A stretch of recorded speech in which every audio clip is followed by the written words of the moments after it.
आप देख रहे हैं फ्री जनरल मीडिया नेटवर्क। मैं हूं अजहरुल बारी।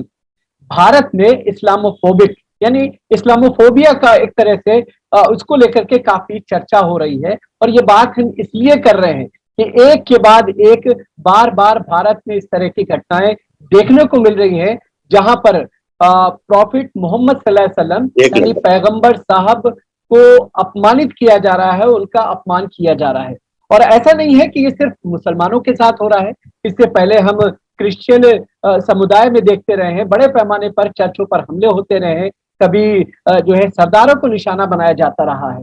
तो आखिर ये जो पूरा माहौल है, ये क्यों इस तरह से माहौल बन रहा है, आज इस चीज को हम जानने की कोशिश करेंगे।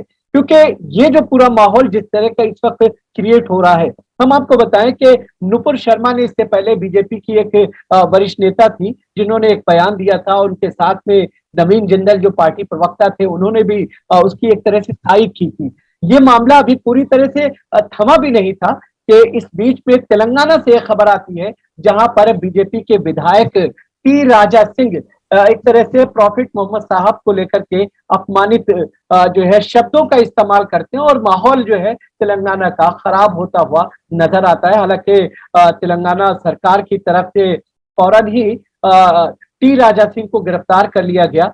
बावजूद इसके जिस तरह का माहौल है, आज हम उस चीज को समझने की कोशिश करेंगे कि क्या सरकारें इस तरह के माहौल को बनाने के लिए शह देती हैं। क्योंकि अगर देखा जाए जिस बड़े पैमाने पर ये तमाम चीजें हुई, और पिछले दिनों जो नुपुर शर्मा के मामले के बाद जिस तरह के हालात बने थे, भारत सरकार को दुनिया भर में शर्मिंदगी का एहसास करना पड़ा था, दुनिया भर के सामने शर्मिंदा होना पड़ा था। छोटे छोटे देश जो भारत के कभी बहुत ही खास मित्र हुआ करते थे, वो तमाम के तमाम भारत के राजदूतों को बुला करके तलब करके अपनी नाराजगी का इजहार कर रहे थे। जिसकी वजह से ये कहा जा सकता है कि भारत जो विश्व गुरु बनने का सपना देख रहा था, कहीं ना कहीं उसे एक तरह से ठेस पहुंचती थी नजर आ रही है। तो ये तमाम चीजें कैसे रोकी जाए, सरकार आखिर इस पूरे मामले पे चुप क्यों है, गृह मंत्रालय से कोई बयान नहीं आता, प्रधानमंत्री जो सबका साथ सबका विकास और सबका विश्वास की बात करते हैं, वो इस पूरे मामले पर चुप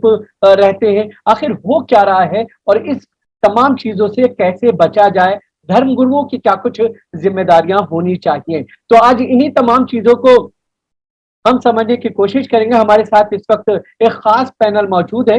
हमारे साथ शंकराचार्य ओमकारानंद सरस्वती जी महाराज, जो कि प्रयाग पीठ के शंकराचार्य हैं, वो हमारे साथ जुड़े हुए हैं। हम उनका बहुत बहुत स्वागत करते हैं। हमारे साथ डॉक्टर बुलंद शाह जफरुल्लाह साहब, साहिब सज्जादा दरगाह आलिया चिश्तिया, जो कि बिहार में है, आप वहां से जुड़े हैं। हम आपका भी बहुत बहुत स्वागत करते हैं। साथ ही साथ हमारे साथ हामिद मोहम्मद खान साहब, जमात इस्लामी तेलंगाना स्टेट के अध्यक्ष हैं, वो हमारे साथ जुड़े हैं। इसके अलावा हमारे साथ फादर शेखर जॉनसन, कैथोलिक ईसाई समाज से हैं, वो हमारे साथ जुड़े हैं। साथ ही साथ हमारे साथ परमजीत सिंह साहब, जो कि ग्रंथी हैं बंगला साहब गुरुद्वारा के, वो हमारे साथ जुड़े हैं। तो हम तमाम मेहमानों का स्वागत करते हैं। बहुत ही कम शब्दों में एक छोटा छोटा रिएक्शन हम लेना चाहेंगे। सबसे पहले हामिद साहब, हम आपसे समझना चाहेंगे कि आखिर ये चीजें क्यों हो रही हैं और क्या कुछ हो रही है। बिस्मिल्लाहिर्रहमानिर्रहीम। पैनल के मोअज़्ज़ज़ बुजुर्गों, दोस्तों और जनाब अनजरुल बारी साहब, आज का ये उन्वान और ये गुफ्तगू मैं समझता हूँ कि वक्त की अहम ज़रूरत है कि इसमें जो मजहबी शख्सियतें हैं या कायदीन हैं, उनका बहुत अहम रोल रहा है और आइंदा भी होना चाहिए कि किसी भी मजहबी शख्सियत की बेहुरमती, अहानत और उसकी बेएहतरामी, गुस्ताखी उसके साथ, ये किसी भी मजहब के अंदर मैं समझता हूं कि जायज नहीं है। जहां तक मेरा मुताल्ला इस्लाम का है, इस्लाम ने रिवायतों में नहीं, अहादीस और वाक़ियात में नहीं, बल्कि खुद कुरान मजीद ने हुक्म दिया है कि तुम जो मुशरिक लोग हैं उनके खुदाओं को, उनकी देवी देवताओं को बुरा भला मत कहो, कहीं ऐसा ना हो कि वो ना ला इल्मी में वो अल्लाह को गालियां देने लगे। लिहाजा इससे इज्तनाब करने की खास हिदायत खुद कुरान ने दी है सूरह अनाम के अंदर। बिल्कुल, इससे बचा ये जाना क्यों हो चाहिए। रहा है, बिल्कुल, इससे ये बचा क्यों जाना हो रहा चाहिए। है? हामिद साहब, हम आएँगे, जी, चूँकि पहला रिएक्शन हम ले लें। फादर शेखर, आप इसे किस तरह से इस पूरी घटना को देख रहे हैं?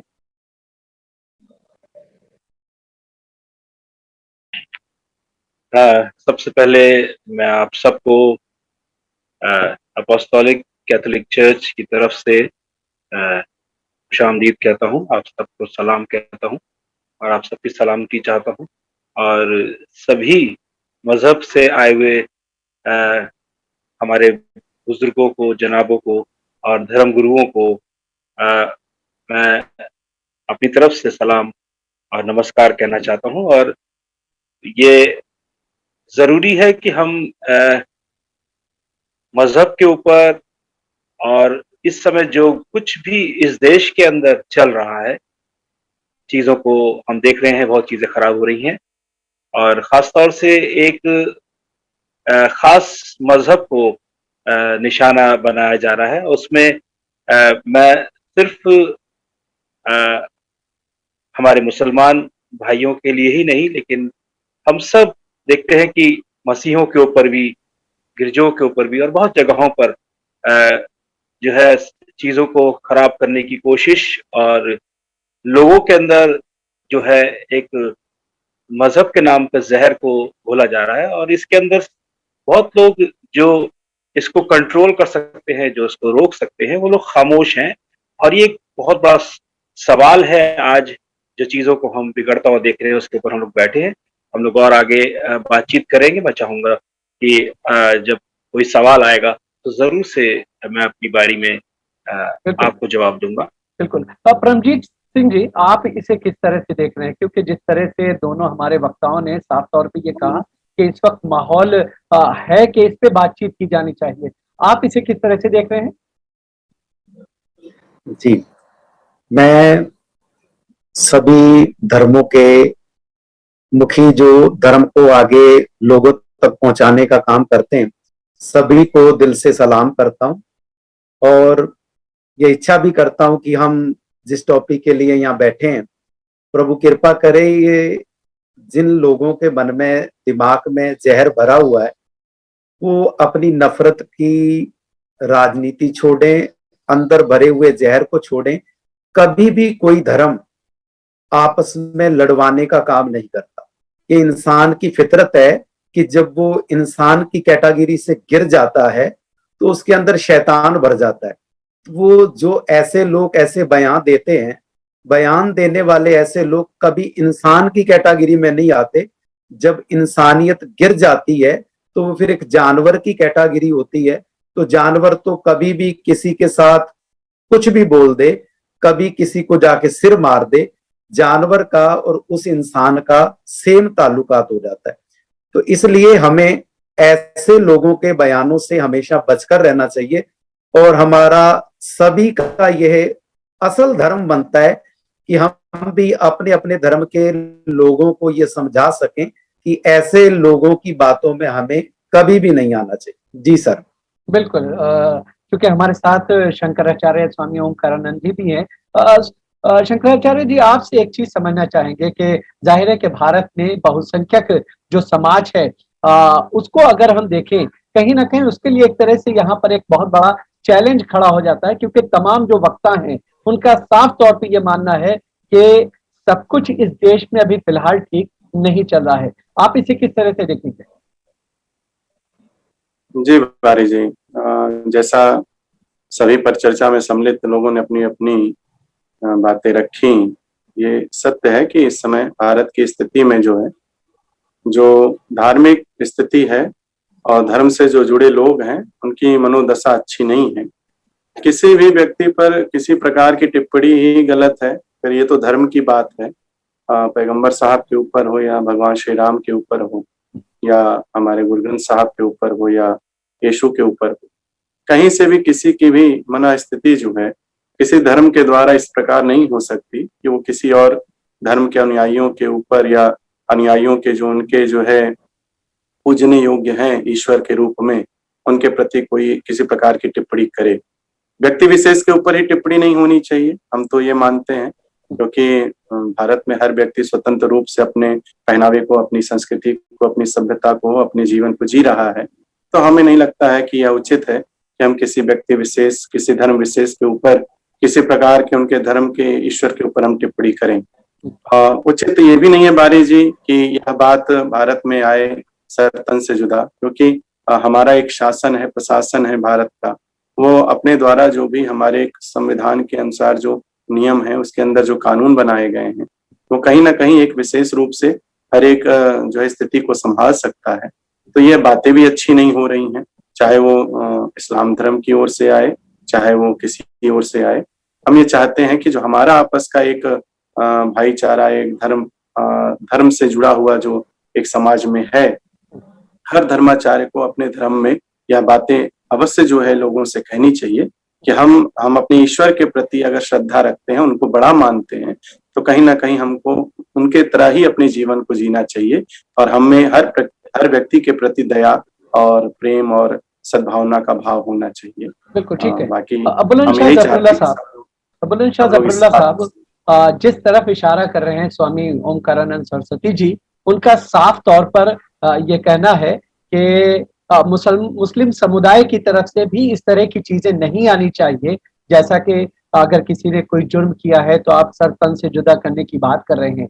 हालांकि जो एजेंसीज हैं सरकार की, उनका साफ तौर पे ये मानना है कि ये जो तमाम चीजें हैं ये बाहर से आई हैं, हिंदुस्तान के मुसलमानों का इस तरह के नारों से कोई लेना देना नहीं है। कहीं ना कहीं ये मुसलमानों की जो छवि है उसको एक तरह से दागदार करने की कोशिश करता है। आप जरा अपने आप को अनम्यूट भी कर लें।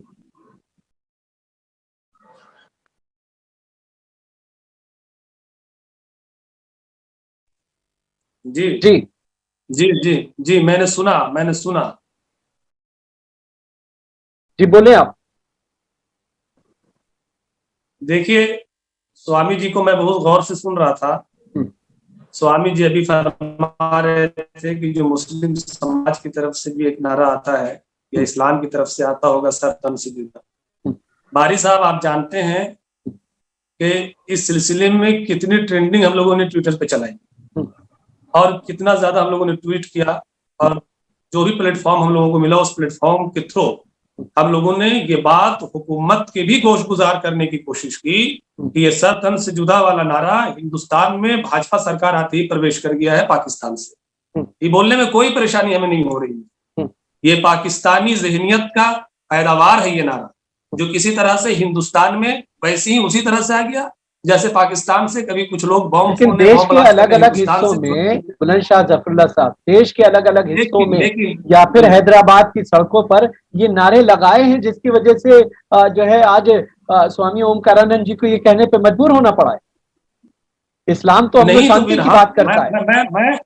मैं ऐसे नारों का इस्लाम में ही गुंजाइश नहीं है। बारी साहब, जो मजहब इस्लाम, हम नमाज पढ़ने के लिए वजू करते हैं, पहले वजू करते हैं, पानी से हाथ मुंह पैर धुलते हैं, तो हमारे प्रोफेट ये फरमाते हैं कि पानी में एक कतरा, मतलब वजू में एक कतरा फाजुल पानी बहाना हराम है। तो जो पैगंबर और इस्लाम के बानी, इस्लाम के लॉन्चर और इस्लाम के फाउंडर वजू में एक कतरा पानी फाजुल बहाने को हराम करार देते हो, वो किसी इंसान का खून बहाने की इजाजत कर देंगे? ये कब अलाउड करेंगे पैगंबर यहाँ से? ये कभी नहीं कर सकते हैं। इसलिए ये जो लोग ऐसी जो भीड़ में कुछ असामाजिक तत्व के लोग आ जाते हैं, हमें तो लगता है कि ये भी उन्हीं पार्टियों की पुष्टपनाही में या उन्हीं पार्टियों के एजेंट घुस के इस तरह का नारा लगा के हिंदुस्तान के मुसलमानों को और इस्लाम को बदनाम करने की कोशिश करते हैं कि जो लोग इसी की रोटी खाते हैं, जो लोग इस तरह से माहौल बिगाड़ते हैं। आखिर क्या वजह है? इस मुल्क में नूपुर शर्मा ने जब पैगंबर आजम के खिलाफ नाजेबा कलिमात कहा तो पूरे हिंदुस्तान से उनके खिलाफ आवाज उठी, लेकिन सरकार के कान पे जू नहीं रहेंगी। अगर सरकार उसी वक्त एक्शन लेके नूपुर शर्मा को सिर्फ पार्टी से सस्पेंड करने ही वो काफी नहीं समझती, बल्कि पार्टी से सस्पेंड करने के बाद नूपुर शर्मा को अदालत के सामने पेश किया जाता, उन्हें जेल भेजा जाता, तब किसी और दूसरों की हिम्मत, ताकत, जुर्रत और साहस नहीं होती कि फिर वो किसी के धार्मिक भावनाओं से खिलवाड़ करते या धार्मिक आस्थाओं पर चोट करने की साहस कर पाता। कोई भी सूरमा होता, कितना ही बड़ा भोपाली होता, कितना ही बड़ा शक्तिशाली क्यों नहीं होता। इसका मतलब यह है कि हुकूमत की पुष्टपनाही में ये काम हो रहा है, क्योंकि हुकूमत आखिर क्यों नहीं ऐसे लोगों पर एक्शन लेती है, इन लोगों के फेवर में खड़ी हो जाती है। इसका मतलब कि जब हुकूमत जिस मुद्दों पर देश में आई थी, बारी साहब, जिन मुद्दों पर भारत में आई थी, जो वादा करके अपने चुनावी घोषणा पत्र में सबका साथ, सबका विकास, सबका विश्वास, जब अपने तमाम मुद्दों में, रोजगार के मुद्दों में और ये सारी गरीबी मिटाने के मुद्दों में, इन सब में जब पूरी तरह से विफल गई, फेल हो गई, तो सरकार अब मुद्दों से भटकाने के लिए लोगों को धार्मिक उत्पीड़न में मुब्तला करके अपनी सत्ता में अपनी मर्जी की रोटी सेकना चाहती है और मूल मुद्दों से देश के लोगों को भटका के और ये अपना उल्लू सीधा करना चाहते हैं। ठीक है, इसलिए यहाँ पे तमाम धर्मगुरु बैठे हैं। मैं आखिरी बात कहूंगा बारी साहब, आखिरी बात, तमाम लोग बैठे हैं। मैं इन तमाम मुअज़्ज़ज़ रिस्पेक्टेड पैनल्स का सबसे पहले मैं उन तमाम लोगों को सलाम कहता हूँ और साथ में एक शेर आपसे शेयर करूंगा कि मैं कहाँ हिटलर, हिलाकू, जार या चंगेज खान, मिट गए सब। ठीक है, ठीक है। फादर शेखर, हाँ मगर है दोस्त, मेरे मजहबी जज्बात को हम अच्छे दिए। ठीक है फादर शेखर, अगर देखा जाए कहीं ना कहीं जिस तरफ ये इशारा कर रहे हैं कि राजनीति का शिकार समाज हो रहा है, और जाहिर है कि अगर इस तरह की चीजें हो रही हैं और समाज में इस तरह से वेमेनेस और नफरत का माहौल पैदा हो रहा है, ये चिंता की बात है, ये हमारे सोचने की भी बात है। जी आप बिल्कुल दुरुस्त कह रहे हैं और बिल्कुल सही बात कह रहे हैं। ये हमारे सोचने का विषय है कि हम यहाँ पर सभी जितने भी पैनल के अंदर हमारे बुजुर्ग धर्म गुरु बैठे हैं, वो सब मैं समझता हूँ कि 50 अबव 55 अबव लगभग हैं। और मैं बात करना चाहूंगा 70-75 के समय की। उस वक्त हम देखते थे कि हर चीज बहुत खूबसूरत थी और मुझे बहुत अच्छे से याद है, मैं अपने पापा मम्मी के साथ में रामलीला देखने जाता था। मेरे पापा मम्मी मेरे साथ जाया करते थे, हम गुरुद्वारे में भी जाते थे, हम सब लोगों से बड़े प्यार के साथ मिलते थे। और अब देखते हैं कि धीरे धीरे धीरे धीरे 80 में, 90 में, 2000 के बाद, 2010 के बाद और 2020 के बाद हम देखेंगे जैसे जैसे ये डिकेड्स 10 साल आगे बढ़े, आज हम देखते हैं कि हम बहुत ज्यादा वर्स्ट कंडीशन के अंदर हैं और जो टारगेट हो रहा है वो है नई नस्ल। तो मैं आपको उभारना चाहूंगा और मैं खुद भी इस बात को अपने चर्चिस के अंदर अपने सब साथ के पासबानों के साथ में, फादर्स के साथ में मैं इस बात को शेयर करता हूं कि हमें अपनी पुरानी बातों को जरूर से उनके साथ दोहराने की जरूरत है। उस कल्चर को, उन बातों को, उन संस्कृति को हमें दोबारा से कहने की जरूरत है कि किस रीति से हम लोग एक भाईचारे के साथ रहा करते थे, वो भाईचारा आज जो खत्म हो रहा है, इसको हमें अपनी नई नस्ल को बचाने के लिए आज बहुत जरूरत है। क्योंकि टारगेट मैं और आप नहीं है जितने हम यहाँ बैठे हुए हैं, टारगेट आज वो है जो शायद 10 साल के हैं या 15 साल के हैं। 20-25 साल का जवान बच्चा भी थोड़ा समझ सकता है बड़े बाप और माँ के साथ में या बड़े लोगों के साथ में जो हमारे समाज के अंदर है, या हम अपने चर्चिस के अंदर, मस्जिद के अंदर या गुरुद्वारों के अंदर हम जो उन्हें शिक्षा देते हैं या जो हम अपनी धर्म की किताबों के साथ में हम उन्हें पढ़ने के लिए प्रोत्साहित करते हैं, हम अपने धर्म की बातों के अंदर उनको जो अच्छी बातें सिखाते हैं, वो लोग इस बात पर ठीक है। लेकिन जो नई नस्ल है वो टारगेट की जा रही है। बिल्कुल नई नस्ल है, टारगेट किया जा रहा है, नई नस्ल जो टारगेट की जा रही है और उसको रोकने के लिए जो है धर्म गुरुओं का एक अहम रोल है। और हमें जो हमारे साथ लोग हैं उनको ये बताने की जरूरत है। इन सब बातों को, जो फिरका परस्त हैं, जो चीजों को, माहौल को खराब कर रहे हैं, उनको हमें किस तरीके से रोक सकते हैं। हमें उनको इस बात से अब बार बार उनको अलर्ट करने की, उनको चेताने की, उनको समझाने की, उनके साथ बहुत समय बिताने की जरूरत है। परमजीत सिंह जी, आखिर क्या किया जाए कि जिस तरह से नफरत फैलाई जा रही है, एक दूसरे को टारगेट किया जा रहा है, तय है कि इससे मुल्क का नुकसान है, समाज का नुकसान है। जिस तरफ इशारा कर रहे हैं फादर शेखर, क्या किया जाना चाहिए आखिर ऐसे हालात में? फादर साहब ने बहुत अच्छी बात कही अभी कि 1975 से लेकर 2020 तक का उन्होंने समा हमारे सामने रखा, और ये बात बिल्कुल सच है कि समाज में हर जगह मिलावट शुरू हो गई। मिलावट के साथ साथ अगर हवा खाने में तो मिलावट हम सुनते आए हैं, खाने की चीजों में या और दूसरी चीजों में तो मिलावट, हवा भी दूषित हुई, पानी भी दूषित हुआ। अब प्रॉब्लम कहाँ आई कि बंदा पानी तो फिल्टर करके पी लेता है, बट सामने वाले ने विचार जो बोले हैं उनको फिल्टर करने का आदमी में मादा नहीं रहा। अगर वो सामने वालों की विचारों को फिल्टर कर ले कि इसमें कितना सत्य है, कितना झूठ है, तब तो बात बन जाएगी। अब जो फादर साहब ने बात कही कि जो 15 साल से तक की उम्र के बच्चे हैं या 20 साल की उम्र तक के बच्चे हैं, सबसे बड़ी बात यह है कि उनको ये फिल्टर करने की आदत नहीं है बात। तो जब तक वो फिल्टर करके बात को समझ नहीं पाते तो सडनली उनके अंदर का जो हृदय है वो द्रवित हो जाता है, तो वो फिर उस काम के लिए खड़े हो जाते हैं जो समाज को बिल्कुल भी अच्छा नहीं लगता। और कभी भी कोई धर्म ऐसे नहीं बोलता, और कभी भी किसी धर्म की एक भी पंक्ति ऐसी नहीं होगी कि वो जो बोले कि दूसरे धर्म का अनादर करो तो तुम्हारा धर्म अच्छा हो जाएगा। ऐसा कभी भी नहीं होता। तो वो अगर मैं अपने धर्म को अच्छा कहूंगा तो मेरा मतलब ये नहीं है कि मैं अब दूसरे के धर्म को गलत कहूं कि वो समाज में जहर घोल दूं और लोग जो हैं उसके प्रति इतना ज्यादा विवाद खड़ा कर ले कि आपस में लोगों को मरवा दिया जाए और लोगों का कत्ल हो जाए। ये सरासर गलत है। इस पर जितना जल्दी हो समाज को एक जगह इकट्ठा होकर इस पर रोक लगानी चाहिए। बिल्कुल रोक लगानी चाहिए। शंकराचार्य, आपसे एक चीज समझना चाहेंगे, जिस तरफ इशारा किया जा रहा है कि जो छोटे छोटे जहन हैं, यानी छोटे युवाओं को जो टारगेट किया जा रहा है और उनकी वजह से जिस तरह से ये चीजें जो है और ज्यादा घातक हो रही हैं, तो आखिर इस तरह की जो समस्या है उससे कैसे बचा जाए? क्योंकि सरकार, ऐसा लगता है कि वो कहीं ना कहीं शह देती हुई नजर आ रही है। प्रधानमंत्री हो, गृह मंत्री हो, वो सारे के सारे एक गंभीर मुद्दा उस पे पूरी तरह से खामोश नजर आते हैं। नफरत उनको इस तरह की नहीं दिखाई देती। देखिए बारी साहब, पूर्वत चूंकि अभी जफरुल्लाह साहब ने एक बात कही कि सरकार बाहर से प्रमोट कर रही है पाकिस्तान के शब्दों को, या पाकिस्तान के जो वहाँ की सल्तनत में या वहाँ के लोगों में जो सरतन से जुदा का नारा था वो भारत में ले आकर के सरकार ने स्थापित किया। हम यही समझना चाहते हैं कि जफरुल्लाह साहब जैसे बहुत सारे इस्लामिक लोग हैं जो अपने धर्म के लिए मर मिटने को तैयार हैं, तो इस धर्म को मानने वालों को वो क्यों नहीं समझा पा रहे हैं कि सरकार के द्वारा जो षड्यंत्र रचा जा रहा है, जो सरकार यहाँ चाह रही है मुसलमानों के अंदर ये जो है दूषित तत्व, दूषित वार्ता, दूषित जो है व्यवहार, वो क्यों स्थापित कर पा रही है।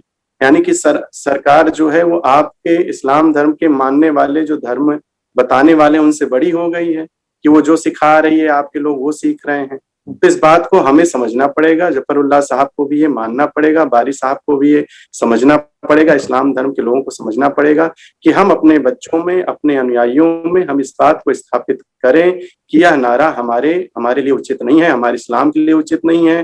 पैगंबर साहब ने अगर यही नारा दिया होता तो आज इस्लाम कहाँ होता। तो हम उस शांति की, प्रेम की, एकता की बात क्यों नहीं कर रहे हैं, हम उसको बढ़ावा क्यों नहीं दे रहे हैं, और अगर दे रहे हैं तो ये कमियां कहाँ से आ गई, क्योंकि आई तो किसी न किसी व्यक्ति में है ही।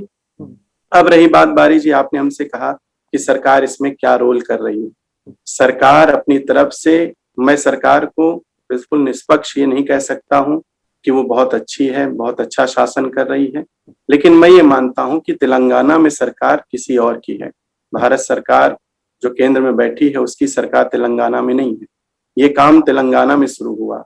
भाजपा का कोई अगर प्रतिनिधित्व करने वाला कोई उनका सांसद, कोई विधायक, कोई भी नेता अगर इस तरह की बात करता है तो किसी भी शासन में, हमारे इस्लाम में जमात इस्लामी हिंद में बहुत सारे लोग हैं, अगर उनके मुंह से कोई ऐसी बात सनातन धर्म के प्रति या किसी धर्म के प्रति गलत निकल जाएगी तो जमात इस्लामी हिंद क्या करेगा? ज्यादा से ज्यादा उनको बर्खास्त कर देगा, उनको अपने संस्था से निष्कासित कर सकता है। तो भारतीय जनता पार्टी ने भी सबसे पहले यही किया, चाहे नूपुर शर्मा के उसमें हो, चाहे अभी टीसी राजा साहब के उसमें हो, उन्होंने दोनों को निष्कासित किया। पहला कार्य तो उन्होंने किया। अब उसके पश्चात जो कानून की व्यवस्था है, जो हमारे भारत के अंदर जो कानून की एक परंपरा है, उसके अंतर्गत उनके ऊपर कार्रवाई होनी चाहिए। लेकिन हम सड़कों पर निकल जाएं, बारी जी मैं अपनी बात इसको पूर्ण कर लूं फिर आप समापन करिएगा, कि हम अगर सड़कों पे निकल जाएं, हम उसको शांति प्रिय तरीके से अगर हम उसको प्रोटेस्ट करें, हम शांति तरीके से जो है उसको हम विरोध, हमारे गांधी जी ने शांतिमय होकर के, अहिंसा में होकर के कितना विरोध करके अंग्रेजों को लगा समय की मजबूरी है, हमें जो है हामिद साहब के पास भी जाना है। हामिद साहब, एक चीज आपसे ये समझना चाह रहे हैं, जिस तरफ इशारा किया है शंकराचार्य साहब ने कि मुस्लिम समुदाय की जिम्मेदारी बढ़ जाती है और जाहिर है कि समाज को आगे ले जाने में उनका एक अहम रोल रहा है, ऐसी स्थिति में क्या करना चाहिए? पहली बात तो यह है कि वो नारा एक आध मर्तबा लगा और हमने जो है नारे को तब्दील किया। गुस्ताखे रसूल की एक ही सजा, कानून से मिले फांसी की सजा, इसको जो है तब्दील किया हमने। और जहां तक ताल्लुक एहतजाज करने का है, जाहिर है कि अपने जज्बात का इजहार जमहूरी अंदाज से करना ये हमारा कानूनी और जमहूरी हक है और नौजवानों ने पुरअमन तरीके से यहाँ पर प्रोटेस्ट किया। नहीं, मुस्लिम समुदाय को करना क्या चाहिए? क्योंकि वक्त नहीं है, इसलिए समुदाय को तो बहुत कुछ करना चाहिए इस वक्त। उसको अपना दाइयाना किरदार अदा करना चाहिए। मोहम्मद सल्लल्लाहु अलैहि वसल्लम और इस्लाम के सिलसिले में जो गलत फहमियां पाई जाती हैं उसको दूर करना चाहिए और बड़े पैमाने पर मोहम्मद सल्लल्लाहु अलैहि वसल्लम का तारुफ करवाना चाहिए। बहुत से खुद मुसलमान नहीं जानते कि हजरत आयशा रजी अल्लाह ताला अन्हा से शादी करने की क्या हिकमतें थीं, हजरत ज़ैनब से शादी करने की क्या हिकमतें थीं, ये खुद मुसलमान खुद नहीं जानते हैं। तो ये वो शोशे हैं जो एक अरसे दराज से चले आ रहे हैं और उसको जो है दोहराना और दोहराते हुए मुसलमानों की दिल आज़ारी करना, ऐसा मालूम होता है कि फैशन हो चुका है। हमारे दोस्त ने कहा कि नौजवान टारगेट हैं, असल टारगेट तो पूरा समाज है और ये पूरा समाज है। बहुत माफी के साथ, चूंकि वक्त खत्म हो गया है, बुलंदशाह ज़फ़र आपसे खास माफी के साथ, क्योंकि हम आपको ज्यादा समय नहीं दे पा रहे हैं, लेकिन इतना जरूर है कि समाज को बेहतर बनाने के लिए नहीं, स्वामी जी से स्वामी जी से एक बात पूछ लीजिए, चूंकि समय की मजबूरी है। स्वामी जी से एक बात पूछिए, उन्होंने मुझसे पूछा है एक बात। बिल्कुल नहीं, वो बात उनसे कहिए कि दाइयाना किरदार अदा करना होगा, लोगों को बताना होगा कि इस्लाम क्या है, उनके समाज की अहमियत क्या है और साथ ही साथ जो है इस मुल्क को हम कैसे बेहतर बना सकते हैं। ऐसे में इन धर्म गुरुओं का रोल कुछ ज्यादा ही बढ़ जाता है।